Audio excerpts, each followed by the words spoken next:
ابھی سلمان نے پڑھا امام اہل سنت کا شعر کہ واللہ جو مل جائے میرے گل کا پسینہ، واللہ جو مل جائے میرے گل کا پسینہ، مانگے نہ کبھی عطر نہ پھر چاہے دلہن پھول، رسول اللہ کا پسینہ اگر دلہن کو مل جاتا ہے، صرف مل جاتا ہے تو اللہ اکبر وہ عطر سے اور خوشبو سے بے نیاز ہو جاتی ہے، اور اگر مل جاتا ہے تو اس کی پوری نسلیں خوشبو سے مہک جاتی ہے۔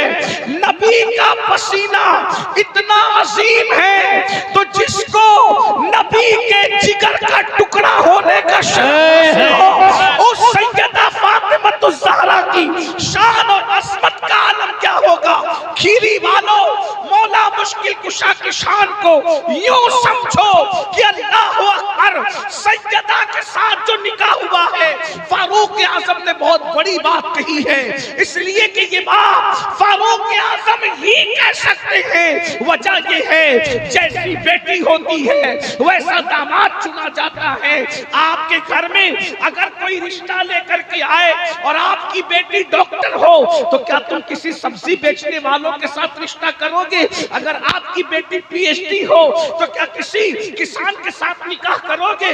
پتا چلا جیسی بیٹی ویسا داماد۔ اب اندازہ فرمائیں جس کی بیٹی کی شان یہ ہے کہ گھر کوئی چکی چلانے کے لیے فرشتے آتے ہو، جس کی بیٹی کی شان یہ ہے کہ جبریل بھی اجازت کے بغیر گھر میں داخل نہ ہوتے ہو، جس کی شہزادی کی شان یہ ہے کہ جس کے دوپٹے کو کبھی چاند و سورج نے نہ دیکھا ہو، جس کی بیٹی کی شان یہ ہے کہ حوران جنت جس کی غلامی اور کنیزی کرتی ہو، جس کی بیٹی کی شان یہ ہے کہ رسول اللہ خود جس کے لیے اٹھ کر کے کھڑے ہو جاتے ہو۔ اللہ اکبر، ایسی بیٹی کا رشتہ رسول اللہ نے مولا کائنات کے ساتھ کر کے بتا دیا کہ فاطمہ ایسی ہے تو اس کا شوہر علی مرتضیٰ کی شان۔ نعرہ تکبیر، نعرہ رسالت، اولاد غوث اعظم، اولاد غوث اعظم، نعرہ حیدری۔ اور پھر رسول اللہ فرماتے ہیں کہ میری نسل اللہ نے علی کی پشت میں رکھی۔ کیا فرمایا؟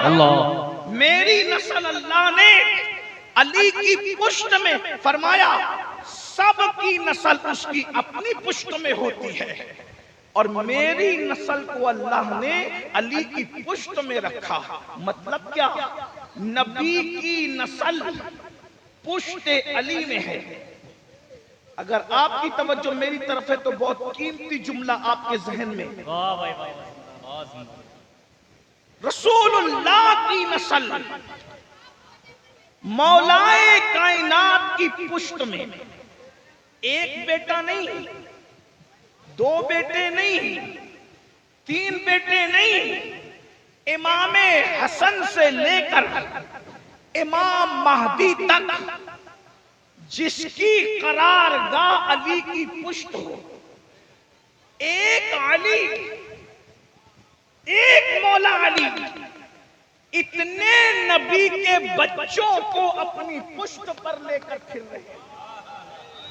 لوگ کہتے ہیں علی فاتح خیبر ہے، لوگ کہتے ہیں علی فاتح خیبر ہے۔ او خیبر کا دروازہ تو پھر بھی 40 لوگ مل کر کے اٹھائے ہیں، خیبر کا دروازہ تو پھر بھی 40 لوگ مل کر کے اٹھا لیتے ہیں، اس لیے کہ خیبر کا دروازہ اکیلے توڑا بڑی فضیلت ہے۔ ہم بار بار وقت میں شعر پڑھتے ہیں کہ کبھی دیوار ہلتی ہے، کبھی در کانپ جاتا ہے، علی کا نام سن کر اب بھی خیبر کانپ جاتا ہے۔ لیکن میں پوچھنا چاہتا ہوں، اور خیبر تو بعد میں 40 نے مل کر کے اٹھایا، کوئی کہتا ہے 70 نے مل کر کے اٹھایا، لیکن 12 مل کے اٹھایا تو نہ، مگر حسن کا بوجھ کون اٹھا سکتا تھا؟ حسین کا بوجھ کون اٹھا سکتا تھا؟ امام یقین کا بوجھ کون اٹھا سکتا تھا؟ امام باقر کا بوجھ کون اٹھا سکتا تھا؟ غوث اعظم کا بوجھ کون اٹھا سکتا تھا؟ غریب نواز کا بوجھ کون اٹھا سکتا تھا؟ نبی کی اتنی نسل کا بوجھ جو اپنی پیٹھ میں لے کے گھومتا ہے اسے علی ابن ابو طالب۔ اللہ کیا کہنا ہے با، زندہ باد زندہ باد، کیا کہنا ہے با۔ اسی لیے میرے امام امام اہل سنت کہتے ہیں اصل نسل صفا وجہ وصل خدا باب فصل ولایت پہ لاکھوں سلام۔ حیدر کرار، اب میں نے یہ جو تمہید رکھی ہے کہ اتنی نبی کی نسل کو اپنی پشت میں رکھنے والے کو ذرا غور کرنا، ذرا توجہ کرنا، یہ بہت خانقائی گفتگو چھڑ گئی ہے حکم پر، لیکن آپ اگر غور کریں تو پتہ چلے گا کہ ایسا ہی ہے جیسے کسی گٹلی کے اندر پورا درخت سمٹ آتا ہو۔ گٹلی کی قیمت تو وہ جانے نا جو گٹلی کو جانتا ہو۔ تو علی حیدر کرار وہ ہیں کہ سارے سیدوں کا نچوڑ ایک سید السادات مولا علی کے اندر موجود ہے۔ اور اگر علی کو سمجھنا ہے، مولا مشکل کشا کو سمجھنا ہے، تو ان کی نسل کو سمجھو، اور نسل سمجھ میں آ گئی تو اصل بھی سمجھ میں آ جائے۔ اللہ اکبر، میاں نے جو حکم فرمایا ہے اب میں ذرا اس پر گفتگو کرنے لگا ہوں۔ دیکھیے، کسی کو بھی سمجھنے کے لیے اس کی آل اولاد کو سمجھنا پڑے گا۔ تو لوگ کیا کہتے ہیں، یار اس کا بیٹا ایسا ہے تو اس کا باپ کیسا ہوگا، اس کا دادا کیسا ہوگا، ارے یہ ایسا ہے تو اس کی ماں کیسی ہوگی۔ اب میں آپ سے پوچھتا ہوں، سارے سیدوں کی ماں تو سیدہ فاطمہ الزہرا ہے نا، ملکہ کونین ہے، ملکہ فردوس بری ہے۔ اب اندازہ فرمائیں کہ ہم علی کو کس نام سے یاد کریں، ہم علی کو کس نام سے پکاریں۔ میرے بھائیوں، اب ذرا جلدی جلدی میں آپ کے سامنے رکھنے لگا ہوں۔ آپ کسی بھی ہستی کو دیکھ لیں، جتنی بڑی بڑیاں ہستیاں ہیں سب مولا علی کی نسل میں نظر آتی ہے۔ چاہے آپ جو وہ بہرائچ شریف کے اندر سید سالار سیدی مسعود غازی کی زندگی کو دیکھ لیں، اسی طریقے سے بغداد میں سیدی احمد کبیر رفاعی کی زندگی کو دیکھ لیں، آپ جس کو بھی دیکھیں تو اللہ اکبر، آپ کو پتا چلے گا کہ ان کے بچے ایسے ہیں، کیونکہ سب کے سب تو علی کے بچے ہیں نا۔ جب ان کے بچے ایسے ہیں تو ان کے بابا مولا علی کی شان کا عالم کیا ہوگا، مولا مرتضیٰ کی عظمت و بزرگی کا عالم کیا ہوگا۔ اللہ اکبر، کسی جگہ پہ میں نے پڑھا تھا تو میاں کو پسند آیا شاید، تو میاں نے فرمایا اس کو رکھے، میں آغاز کرتا ہوں۔ ایک بات میں نے وہاں بھی سمجھائی تھی، جنہوں نے سنا انہوں نے سنا، حالانکہ میری کوشش ہوتی ہے کئی ہوئی تقریر کو میں جو دوبارہ ریپیٹ کرنے کو جلدی پسند نہیں کرتا، لیکن چونکہ تعلقات ایسے ہیں، تعلقات نبھانا بھی ضروری ہے، رشتے میں محبتیں ہیں، بھائی لگتے ہیں، اس لیے بات کو رکھنا ضروری ہے، ورنہ لوگ یہ نہ سمجھنے لگے کہ مضامین ختم ہو گئے۔ علی اس ہستی کا نام ہے کہ پوری زندگی بولتا رہوں، زندگی ختم ہو جائے گی، مولا مشکل کشا کے فضائل ختم نہیں ہو سکتے۔ میرے بھائی، عام ولی کے فضائل ختم نہیں ہوتے، وہ علی جو ولی بنانے کی گویا کے مشین ہے، جتنے بھی ولی بنے ہیں سب کو ولی بنانے والے میرے مولا علی ہے۔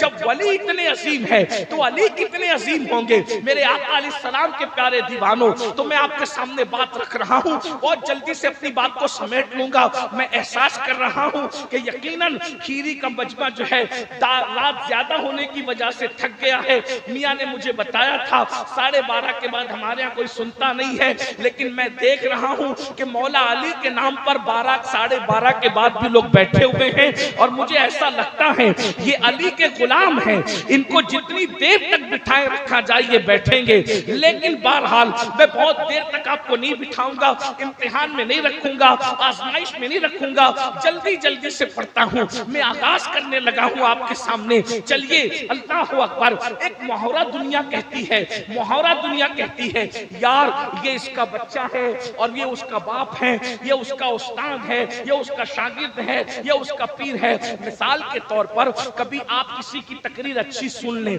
تو اچھی سن، ہندوستان میں ایک محاورہ کہا جاتا ہے تقریر بہت اچھی بھی، کہاں گئے تھے؟ کہا کھیری گئے تھے۔ کھیری میں کیا ہوا؟ کہا جلسہ تھا، وہ فلاں صاحب نے بہت اچھی تقریر کی۔ تو کوئی جواب میں کیا کہتا ہے؟ اچھا تم نے اس کی تقریر سنی، تقریر بہت اچھی لگی۔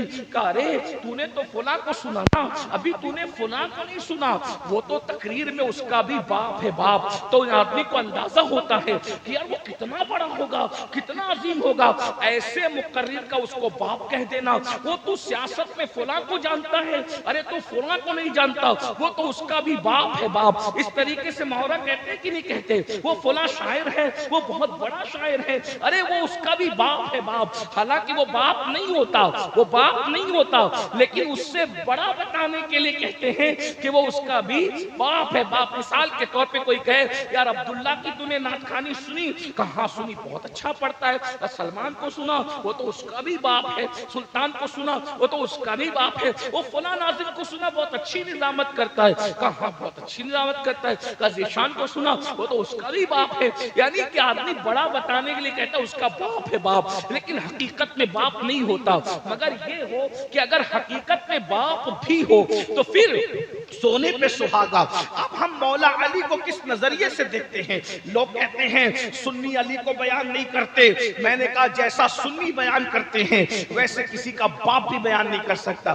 ہم لوگوں کے باپ ہیں باپ علی بیان کرنے کے، ہم لوگوں کے باپ ہے علی بیان کرنے میں، جیسا ہم نے بیان کیا ہے کسی نے بیان کیا؟ دیکھو میں سے ایک شعر پڑھتا ہوں، اگر کھیری والے شعر سمجھتے ہیں تو میں ایک شعر پڑھتا ہوں۔ میرے امام نے کہا اصل نسل صفا وجہ وصل خدا، کہ نبی کی نسل کی اصل کو علی کہتے ہیں، وجہ وصل خدا، اور جس علی کو پکڑنے سے خدا مل جاتا ہے اسے علی کہتے ہیں۔ نعرہ حیدری۔ اسی لیے امام نے ایک جگہ کہا ہے سلامی جس کے در کا ہر ولی ہے، سلامی جس کے در کا ہر ولی ہے، علی ہے ہاں علی ہے ہاں علی ہے۔ اب میں جلدی جلدی چند منٹ میں فرمائش کے مطابق مولا علی کو پڑھنے لگا ہوں۔ اللہ اکبر۔